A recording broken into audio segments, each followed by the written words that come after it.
Thank you for tuning in to Music Marvels with Achickwitbeatz and Breezy Gipson. I am music producer Achickwitbeatz. And entrepreneur, marketer, Breezy Gipson. And we're glad that you've tuned in to join us today. We've got a dope show lined up for you. Of course, there will be beats by yours truly. And we got music industry news, lots of stuff going on, kind of help you prepare for whatever your 2023 plans may be. And do you want to tell them a little bit about our special guest? Oh, man, you're in for a treat today. Most definitely. For those out there who are into money making and have already established themselves, it's not what you make, it's what you keep. And we've got a gentleman coming on today that definitely can give you some insights on how to help you keep that money. So I wouldn't miss it, because even those who may think that it's not for them, it actually is. So the one and only Mr. Dohn Thornton is going to be joining us, and I can't wait. Yeah, same here. I'm really excited. So, hey, without any further ado, let's go ahead and do it. Yes, ma'am. Let's get it.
We're back with music industry news. Like I said, tons of stuff happening, things that are great to be aware of. And one of the top things that is pretty interesting, some good statistics for you to know, is that IFPI has explored the 2022 music listening trends in a new report. And so one of the main things is that the average fan spends 20.1 hours a week listening to music. Now, this is up from the 18.4 hours that were listed in 2021. 63% of all that time was spent on short form video apps. So we're talking about TikTok, Instagram Reels, YouTube Shorts, all that good stuff. And those are where those videos are where music plays a central role. So a lot of times when people are doing this, you're hearing the stuff playing in the background, or they're using the audio to express something. And that's where people are spending a lot of time. So some other helpful statistics that came along with that was how people engage with music. And so 24% of that comes from people who have subscribed to an audio streaming service like Spotify, Apple Music, Tidal, etc., because they're actually paying for it.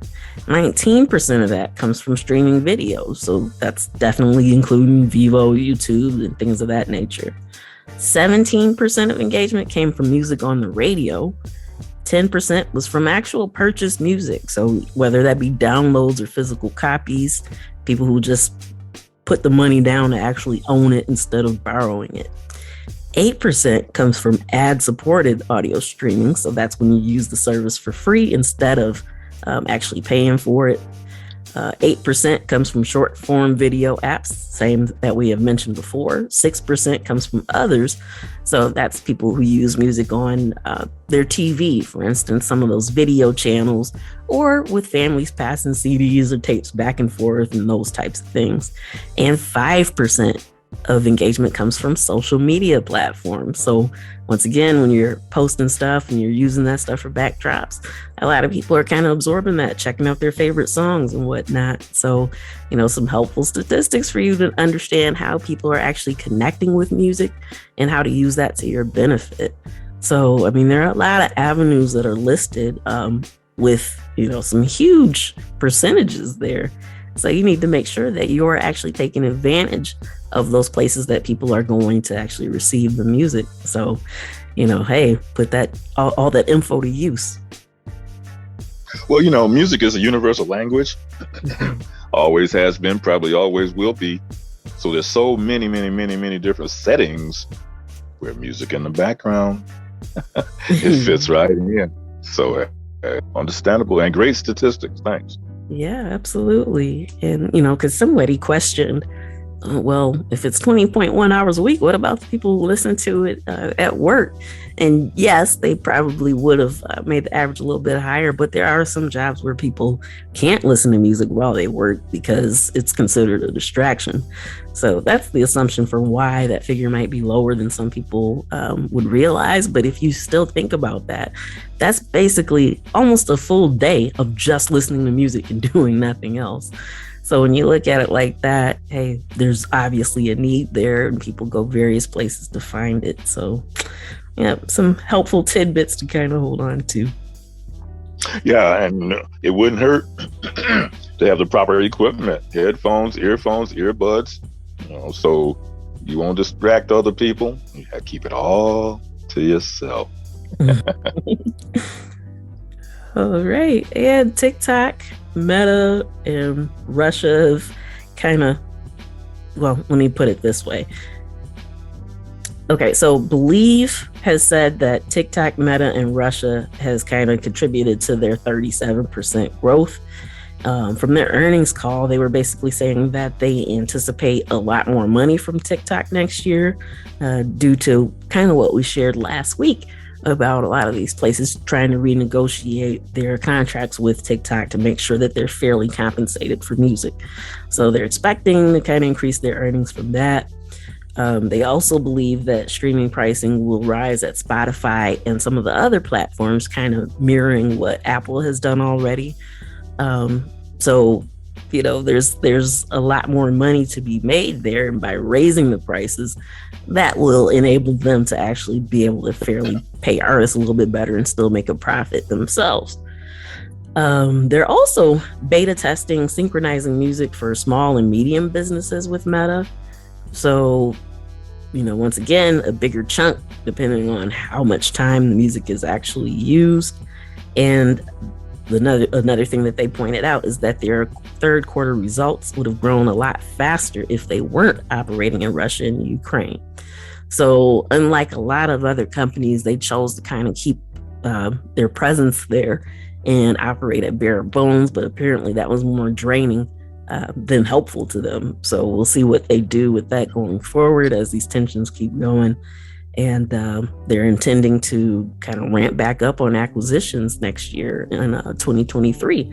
So it kind of shows you some broader trends that are going on in the industry worldwide. So it's always kind of good to pay attention to these earning calls and see how they actually intend to make money, or to find out what went wrong, why they didn't make money, or why they lost money.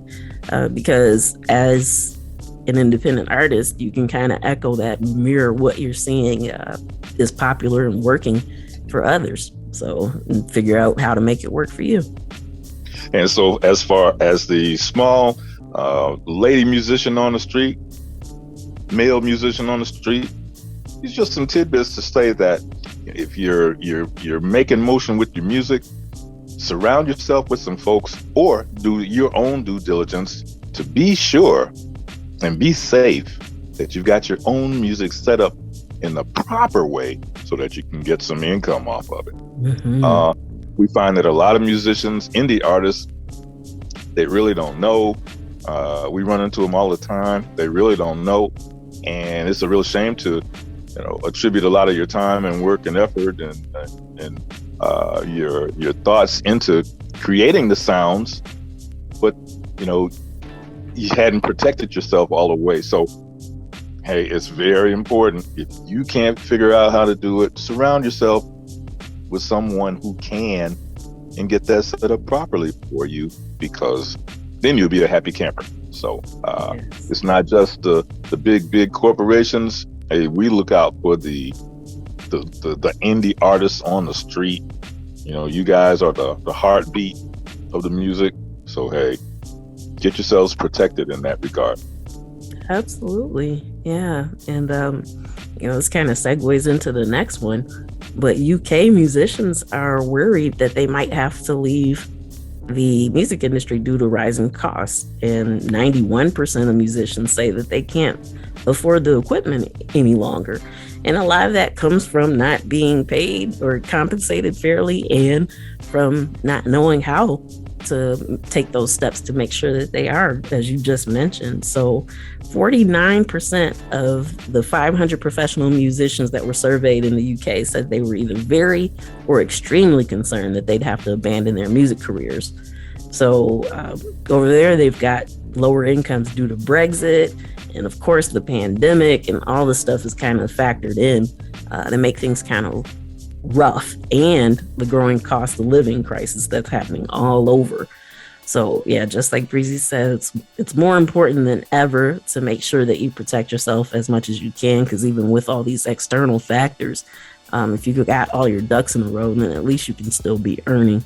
And so yeah, once again, to our people in the UK, hang in there. We know it's tough, but yeah, we've got inflation going on tremendously. But yeah, hang in there. Make sure that you've got everything filled out properly, to make sure that you can get all the royalties you get for your music. Because just like Breezy said, you're putting the time and energy into it. You definitely want to be compensated fairly. True that. All right, and Primary Wave has bought a catalog containing a few Whitney Houston hits as a part of a deal with songwriters Shannon Rubicam and George Merrill. So this includes How Will I Know and I Want to Dance with Somebody. And so they're saying that the catalog deal was estimated to be between $50 million and $100 million. They didn't give up a direct figure, but hey, that's a huge range. So, even with all this stuff going on, people are still shelling out money for catalogs. So, it may have slowed down a little bit towards the end of this year, but there are a lot of companies that are planning to keep going and ramp it up a little bit. So there's still money to be made out there. Right. Get it. Don't stop. Grab it. Mm-hmm. And speaking of which, Tencent Music Entertainment has reached 85.3 million paying users. And that's an increase of 19.8% from the same time period in the previous year. And so just in case you're not aware, it's a Chinese music streaming service. And so their profits were up sharply in the third quarter. So that's always a positive sign. It means that there's more people signing up to use the service, which means that there's more people who want to hear music, which makes sure that there's more people that could possibly hear yours. So, it's always good when we see increases like that.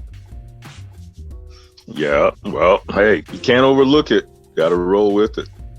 Mm-hmm. And I mean, we always have stories about this guy, but Snoop Dogg has entered the pet accessory space with the launch of Snoop Doggy Dogs. And so he said in a press release, if my dogs ain't fresh, I ain't fresh. These dogs and their apparel are a reflection of the dog himself. So they got to look the role of the top dog, you dig?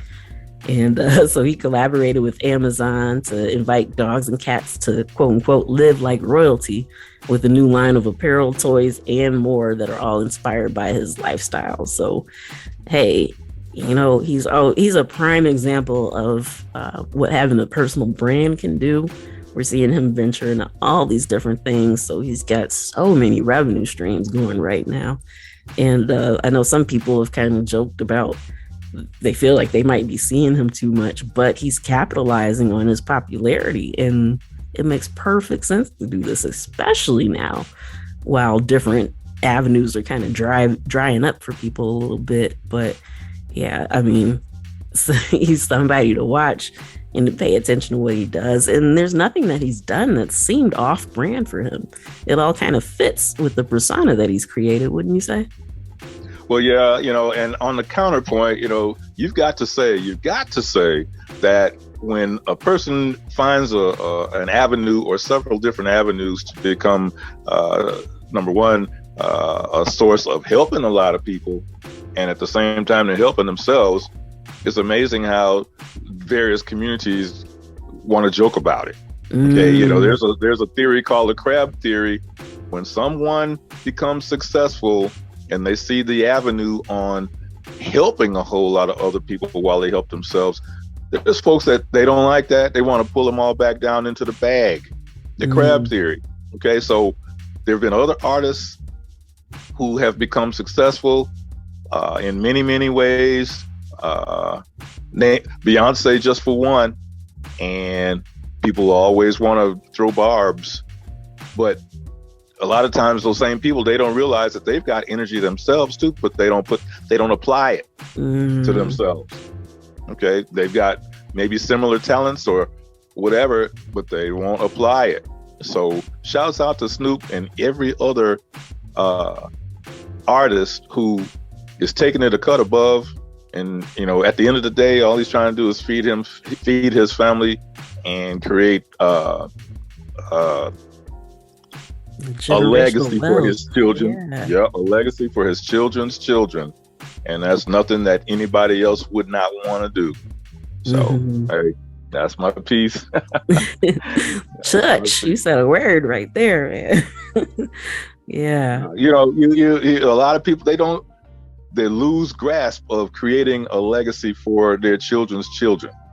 They're thinking about what's going on today and only today, and not for the future. And in my opinion, just an opinion, that's bad advice. Yeah. So because you always want things to be better for your family on down the road. So that's all that he's doing, and many other very, very eager and capable artists. They're only doing the same thing. Yes, exactly. All right, we're going to take a quick pause for the cause, and then we'll be back with more music industry news right after this. Yep. Okay.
we're back with round two of music industry news. YouTube Shorts can now include 60 seconds of music, or sounds, which is up from the 15 seconds that it was before. So with these new licensing deals in place, most of the music on Shorts will be available for durations of up to 60 seconds, and creators can remix or sample up to 60 seconds of sounds from other videos. So this increase kind of gives you more flexibility. If you're a video creator, definitely something to check out, an avenue that will probably be growing through the years. We'll see how things go and definitely update you as we get more information, kind of monitoring these trends. But this definitely puts them in the game to kind of compete with TikTok and Instagram Reels by making this increase, because just provides more opportunities for creatives to do something with that. So that's always a good thing, right? Absolutely, positively. And so sometimes when one door shuts, there'll be 12 that open up in a different direction. So hey, take advantage of that. If you're a creative, you're talented, you can do it. And we are enablers up here. Okay, we don't try to snuff out people who have talent or they have a desire. Maybe all they need is just a helping hand or a helping suggestion. So yeah, go for it. Mm-hmm. All right, and as we mentioned earlier, the money's still being shelled out for this stuff. So Reservoir wants to spend another $100 million on music rights this year. It says that the deals just flow and the multiples aren't slowing down. So they spent $224 million on acquisitions of music rights in the previous financial year, which was the end of March 22. And so now they're aiming to spend that other $100 million on what they're calling strategic mergers and acquisitions in this fiscal year, and says that everything that's happening with the economy is not a big concern for them right now, and it's not hampering their plans. So, hey, they've obviously saved up enough and invested in the right areas to make sure that they can keep spending this money. And again, we'll keep you informed as the stories roll in.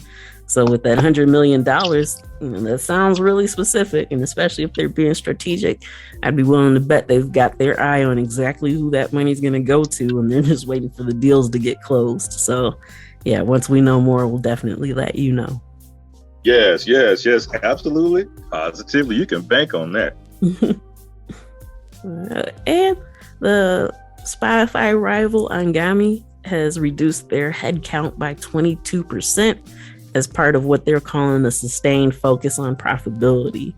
So the global music business right now is kind of mirroring a current trend that we're seeing in the wider technology sector.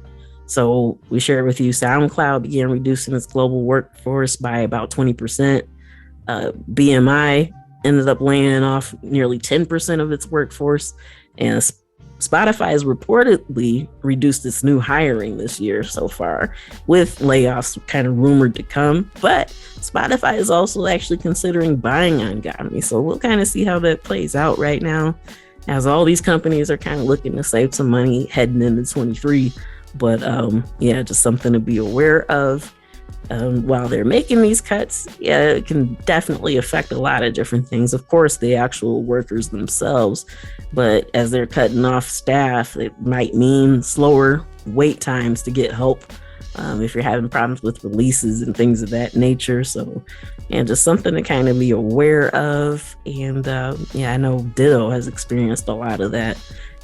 Personally, as a subscriber, I've witnessed those super long wait times for help, and it can be frustrating. But hey, just hang in there, and with knowing that, make sure that you have all your ducks in a row when you're ready to release stuff. So hopefully any issues and struggles that you come across, you'll still have time to kind of wait for those to get worked out. Okay. Well, partake of the info. Use it as you feel. Hey, and a Tesla museum exhibit kind of teases that they've got Apple Music support. So somebody snapped some photographs from inside the vehicle, and it shows the Apple Music icon as a part of the main interface. And the second image showed that there was a QR code that when you scan it, it'll take you right there to activate your Apple account. So Hey, you know what that means? You're going to have a lot more people that drive Teslas switching over to Apple Music from whatever subscription they were using before. So with it being right there, that readily available, again, I mean, I've shared here before that there's a lot of trends that are kind of pointing to Apple Music kind of being the default service. That's not to say that Spotify and some of the other ones are going anywhere, but you might want to put more of your focus to make sure that your music is on Apple Music. Because even if you look at with Apple owning Shazam, when you Shazam stuff, what's the first option they give you? To listen to it on Apple Music. So at some point, there are going to be a lot of people kind of making that switch. I have no idea exactly what that percentage will be, but the trends are definitely pointing that way. So something to kind of keep an eye on and be aware of. Okay. Well, great news, great info from the one and only Achickwitbeatz. Universal has just launched their own streaming service specifically for high-res classical music via Deutsche Grammophon. So the subscription service will cost $14.90 a month or $149 a year. And so it's set to compete with other apps that offer classical music in high res, such as Adagio, Qobuz, and Tidal. Apple has yet to release their classical music streaming service because they acquired PrimePhonic last year. But once again, we know once they do it, it's going to be big because Apple doesn't really do small stuff. So yeah, it's kind of interesting because we're starting to see this a little more often with the major labels actually launching their own subscription services. So this is the second one because Sony had done it.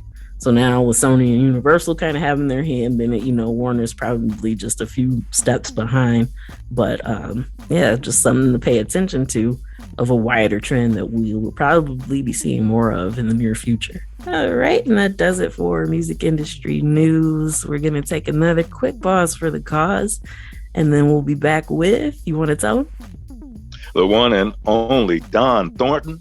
And for all of you artists out there, singers, musicians, indie, professionals, whatever, whatever role that you're filling, said before, it's great to make the money, but it's even more important with how much of that you keep. So this gentleman right here, Mr. Dohn Thornton, is going to give you the lowdown on helping you to keep your money and so that you can have that just for your family or however you like instead of it vanishing into air. Yes. All right, stay tuned.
Hey fam, this is Breezy Gipson from the Breeze team. How would you like to see an online platform that brings you people who've already indicated that they're interested in your particular type of business? Whether it's your music you're selling, hip-hop clothing, you got a restaurant or a cafe, or if you're an entrepreneur or agent for a business. Visit me at breeze2cheese.com. That's using the number 2, breeze2cheese.com, or click my bio link on my Instagram profile to see a live demo of how this can help you get more customers and make more money. Hey, this is Achickwitbeatz. I am a multi-genre music producer and strategist to indie artists and labels. Visit my website, achickwitbeatz.com, for resources for artists and instrumentals available in various genres for songs, vlogs, blogs, podcasts, themes, TV, film, commercials, and more. Once again, that's achickwitbeatz.com, ACHICKWITBEATZ. Let's make something happen. Oh, yes. Right here on again, one more time, ladies and gentlemen, from sea to sea and sea to shining sea and beyond. We've already set this gentleman up. We're bringing to you live in living color, the one and only man that can give you some great insights. As we said, it's not how much money you make, it's back to how much money you get to keep. And so without any further ado, bring into the line one more time. Well, actually, for the first time with us, the one and only Mr. Dohn Thornton. Mr. Thornton, are you with us today? I'm with you, and I'm here with bells on to show you how old I am. I use the phrase, I'm here with bells on. Yes. Okay.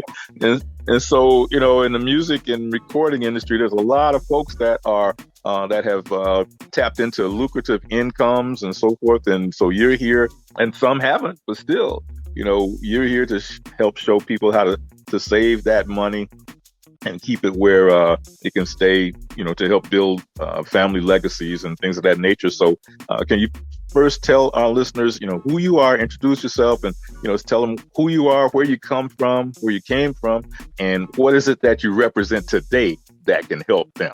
All right. Well, again, my name is Dohn Thornton. I'm known as a senior trust specialist. My background is real estate. I have been doing real estate investing for 20 years in Florida.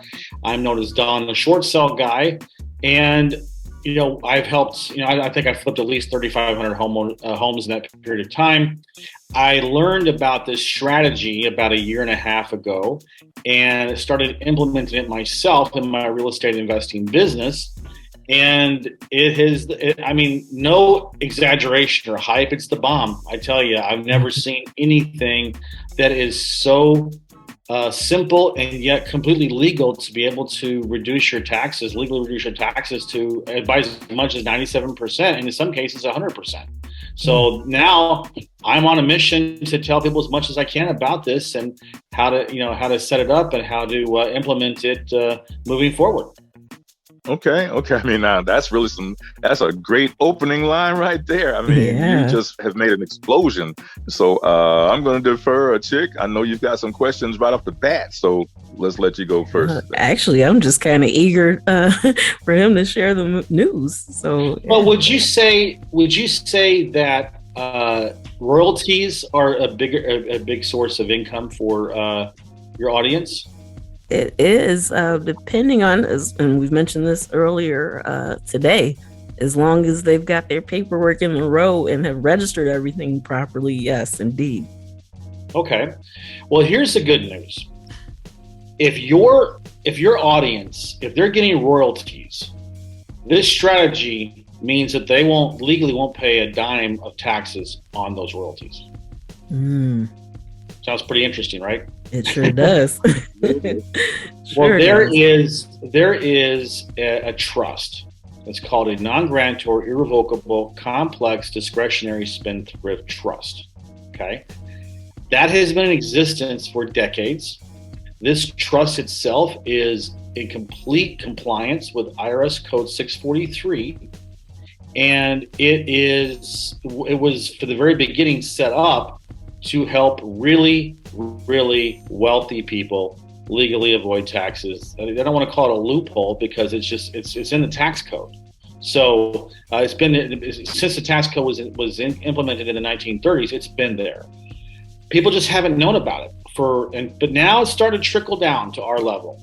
And I predict the next 2 or 3 years, anybody that's making any kind of money at all is, as long as their ears are open, and their eyes are open, they're going to hear about this and want to do this. So in a nutshell, okay, this trust can do two most important things. If you have passive income, which includes royalties, if you sell your assets into the trust, or you have an income stream as passive income that comes into the trust, then any tax on that, capital gains or otherwise, they are can be deferred in perpetuity. They are not considered a taxable event for the trust, as long as you do not take any disbursements in the trust, from the trust, okay? So you might say to yourself, well, what good does it do if I have all this money in a trust and I can't get access to it? Well, when you invest in a trust, we're going to help you set it up.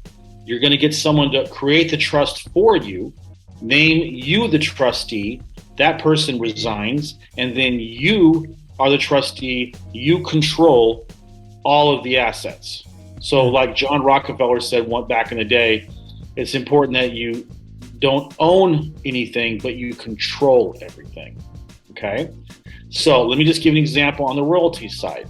I worked for a company, and when a potential client comes to me and wants to set up a trust, and I help them do that, then I get paid a commission. But in this scenario, it's not considered a commission, it's considered a royalty. So they pay me directly to my trust. That money goes into the trust.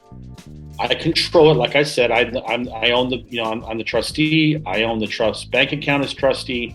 So then that money's in there, and I can use it for any trust approved expenses. I would say that close to 90% of what you do in life can be considered a trust expense, and the trust can pay for. So the trust really can only not pay for what we call food, fashion, and fun. Everything else, your house, everything, that any assets that you have, car, house, whatever you have, the trust can pay for that. It can pay for education, it can pay for wellness, it can pay for health, all this stuff that you wouldn't think about a corporation could write off. You can, it's not a write-off, but it's a trust expense. So most of what you spend, you'll be paying with money that's in your trust account that's not taxable. Okay, is that pretty powerful or what? Yes, that's amazing. Okay, incredibly. Now, if you have other types of income, let's say that for other people out there, if you're on a 1099, or if you own a business, or if you get commissions, things like that, that money is considered active ordinary income, and that's taxed at 32% over if you make over $165,000. But what we can do with this strategy is we can use an LLC, put the money into the LLC, and then we can set up two more very large expenses for the LLC to convert that income from the LLC into passive income for the trust. Any passive income that comes into the trust can be it can be deferred permanently. This is completely in accordance with IRS Code 643. As trustee, you can declare all that passive income coming into the trust as an extraordinary dividend on your trust tax return, and that money's not considered a taxable event. Wow. And any taxes will be deferred as long as the trust exists.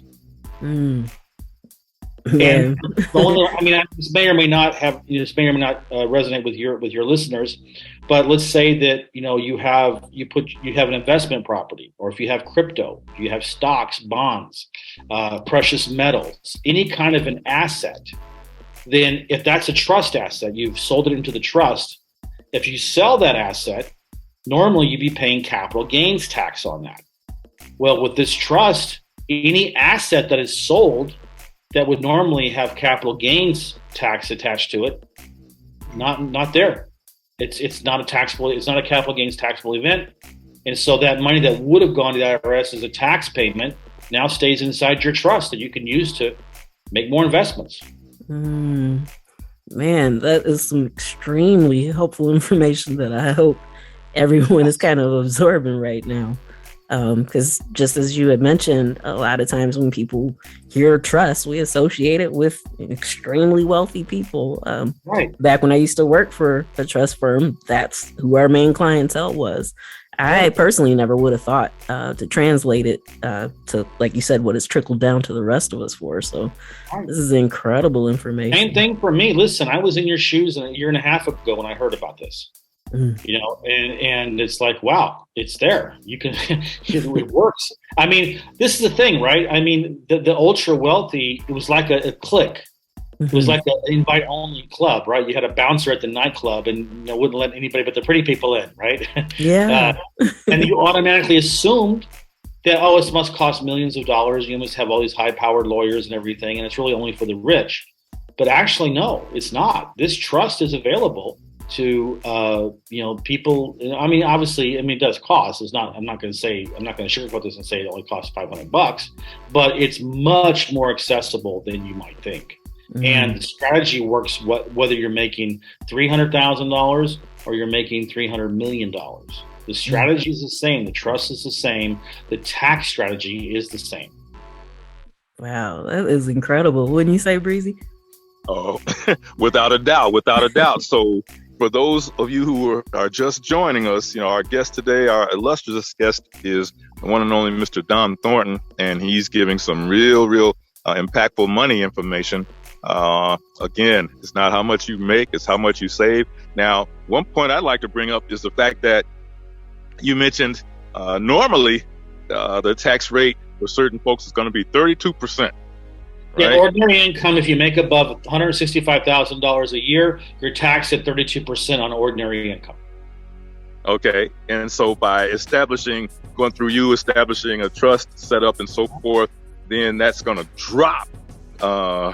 You can, by using an LLC and then converting that active ordinary income into passive income for the trust, you can literally convert as much as 97% of your ordinary income into passive income for the trust, which, as long as it stays inside the corpus of the trust and you're not dispersing, that money is permanently tax deferred. Wow. Well, that's a no-brainer. So for the folks in the recording industry, no matter what genre you're in, we're talking about ways to create family legacies almost instantaneous. Okay, so like I said, royalties are passive income. You don't need an LLC on that. Royalties come into your trust, and there's no tax on those at all. Man. Okay, well, let's take a quick break. Why don't you give out your information so they can write it down, because we're going to do it again at the end of the interview. No, I'm a very simple person. I'm just going to give you my cell phone. Text me 407-902-7827. Just say Breezy sent me. Awesome. The listeners have the hotline right there. That's great. Right. That's right.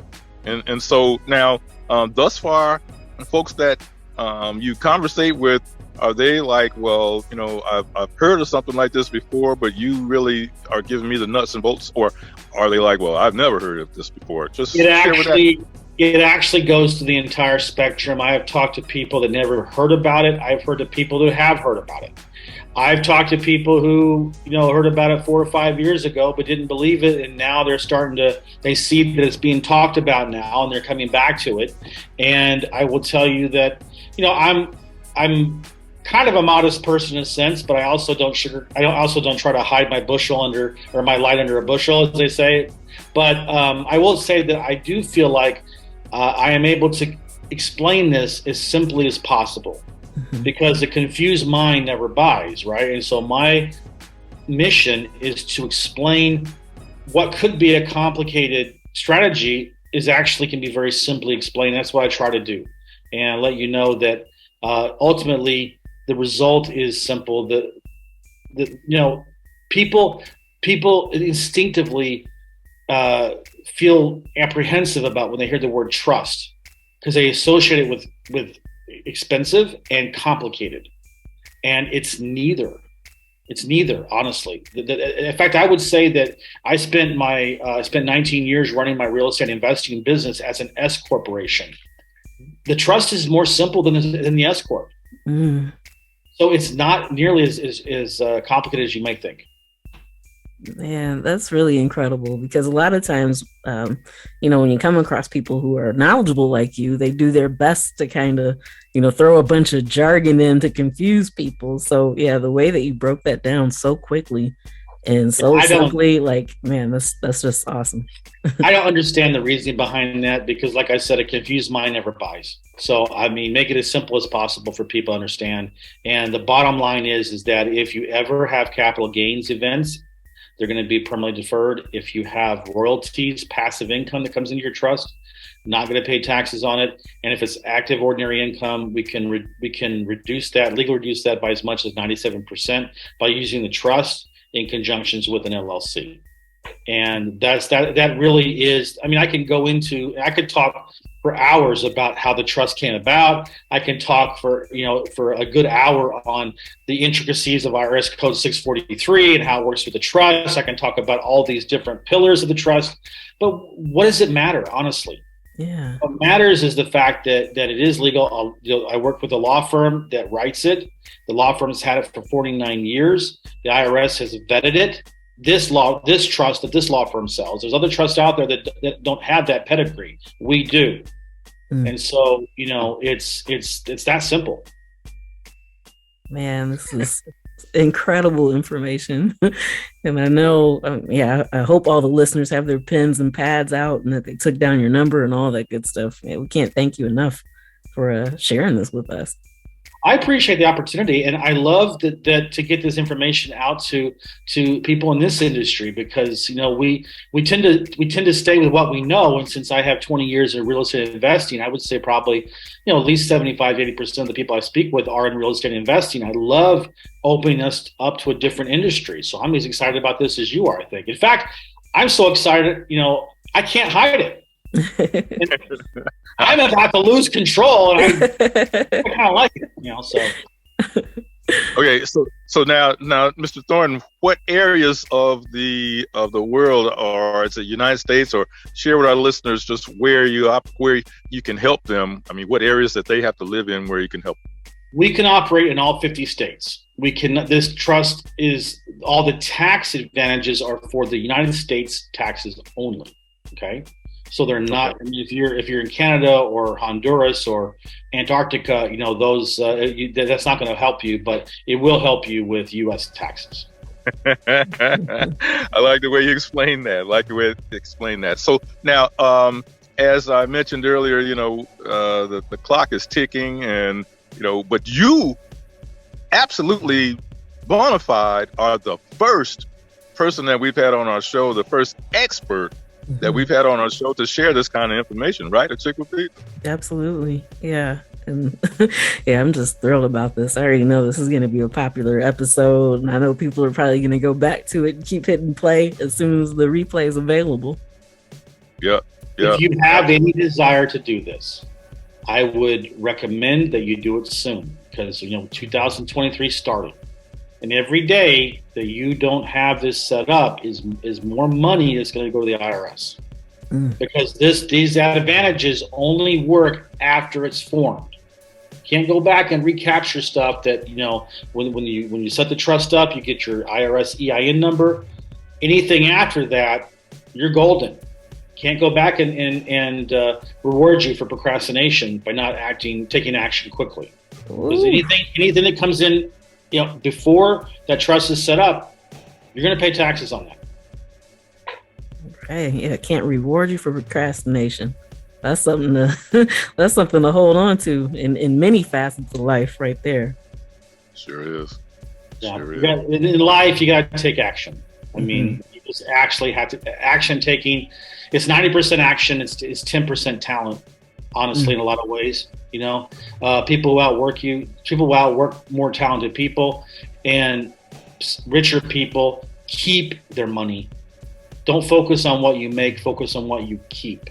And that's the fatal mistake most people make, especially people that didn't come from a financial background, who started making nice money, who weren't making nice money before. I went through that myself when I broke through in real estate investing. I went from making about $15,000 in 2023 to making almost $1 million. And I went through that myself.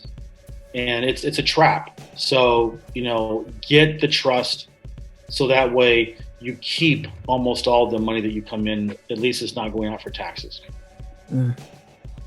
Man, that 20 minutes flew by. You already know. Yeah, we got to have you back. Sincerely. I'd love to be back. Yeah.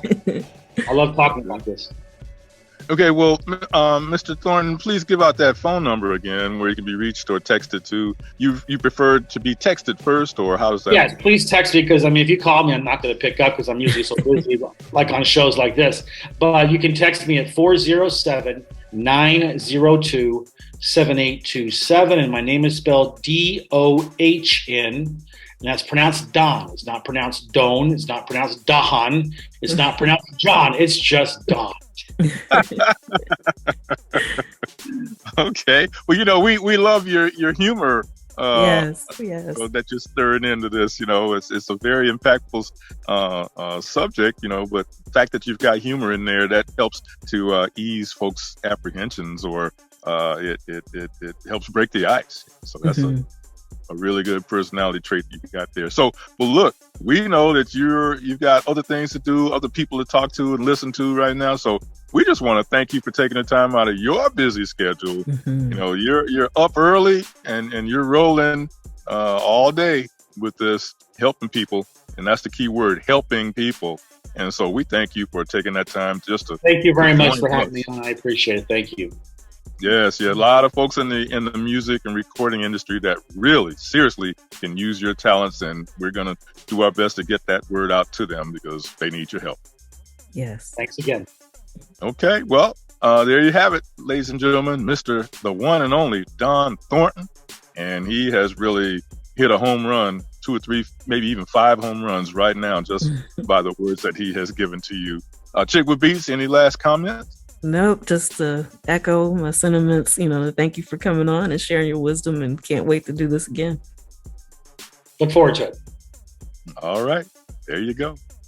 All right, and that does it for this week's edition of Music Marvels with Achickwitbeatz and Breezy Gipson. Once again, we thank you for tuning in to join us. Super huge shout out to our home stations, Grander Radio based out of Grand Rapids, Michigan, and Sparks Radio based out of Denver, Colorado. I mean, this is always a great time. We love sharing this information with you. We love sharing these stories with our guests, and, just doing what we can to kind of help you navigate through these waters of this industry known as music. And I love this time of week, don't you? Oh, yeah. I mean, it's a special time. Yeah. So, once again, we thank you, and we thank you for sharing us with your friends as well. So you know where to find us. Till next time, tune in, tell a friend. We'll see you then. Peace.